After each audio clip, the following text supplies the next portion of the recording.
আমার নবী হইল সবচাইতে বেশি এতিম, আমার নবীর চাইতে এরকম এতিম আর কেউ হয় নাই। আমার নবী জন্মের আগেই তার পিতাকে হারিয়েছে, আবার জন্মের কিছুদিন পরেই তার মাকে হারিয়েছে। এরপরে তার দায়িত্ব নিল তার দাদা আব্দুল মুত্তালিব। কিছুদিন পরে তার দাদাও দুনিয়ার থেকে চলে গেলেন। এরপরে তার চাচা নিলেন তার দায়িত্ব। কিছুদিন পরে তার চাচাও দুনিয়ার থেকে চলে গেলেন।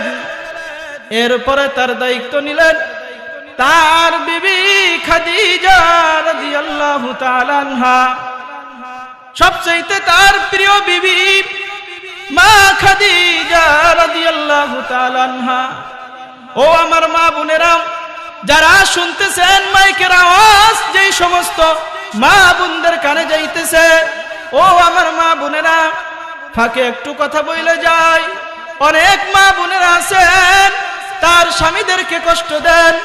ও আমার মা বোনেরা, স্বামীকে কি পরিমাণ মহব্বত করতে হয়, কি পরিমাণ ভালোবাসতে হয় আমার রাসূল জানিয়ে দিয়েছেন এবং তার প্রমাণ কইরা গেছেন তার স্ত্রী খাদিজা।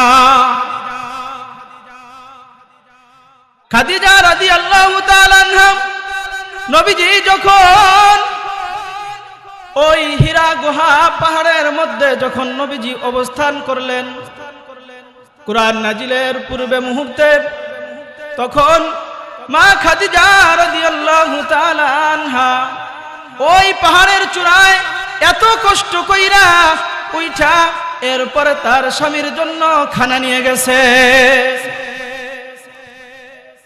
এই জন্য খবরদার খবরদার, যেই সমস্ত মা বোনেরা স্বামীকে কষ্ট দেন তারা খবরদার স্বামীকে কষ্ট দিয়েন না।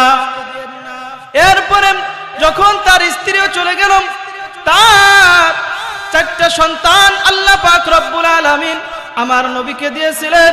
এই সন্তানগুলো যখন চলে গেল, আল্লাহ পাক যখন সন্তানদেরকে উঠায় নিয়ে গেলেন, এবার নবীজি যখন দিন প্রচারের জন্য কাফের বেঈমানদের কাছে যায়, তখন কাফের বেঈমানেরা আমার নবীকে খোঁটা দেয়। এ তোর কথা কি শুনবো, তুই তো নির্বংশ, তুই যদি ভালোই হইতি আর তোর খোদা যদি সত্যই হইতো তাহলে তো তোর সন্তান এভাবে কইরা এক এক কইরা নিতে পারতো না। নাউজুবিল্লাহ।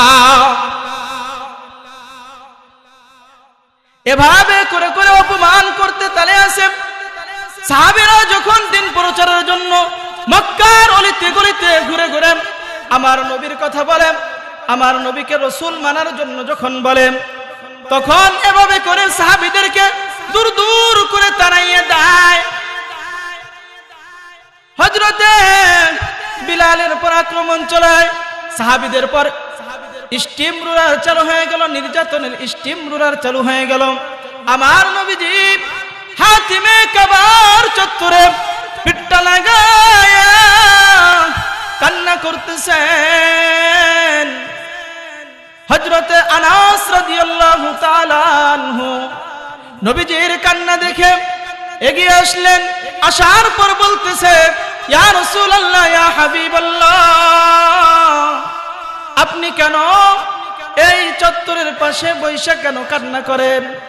তখন আমার নবী ডাক দিয়ে বলেন, ও আনাস, আমি তো নবী, তুমি তো নবী না, তুমি জানবা না। এইমাত্র খবর আসলো আমার সাহাবী বিলালের উপরে কি পরিমাণ নির্যাতন চলতেছে। এই ঈমান আনার জন্য, ঈমানের পর অবিচল থাকার জন্য ওই কাফের বেঈমানেরা বিলালের উপরে বিশাল এক পাথর দিয়া বুকের উপরে চাপায়া ধরছে আর বলতেছে, ঈমান ছাড়বি কিনা বল। ও সাহাবী,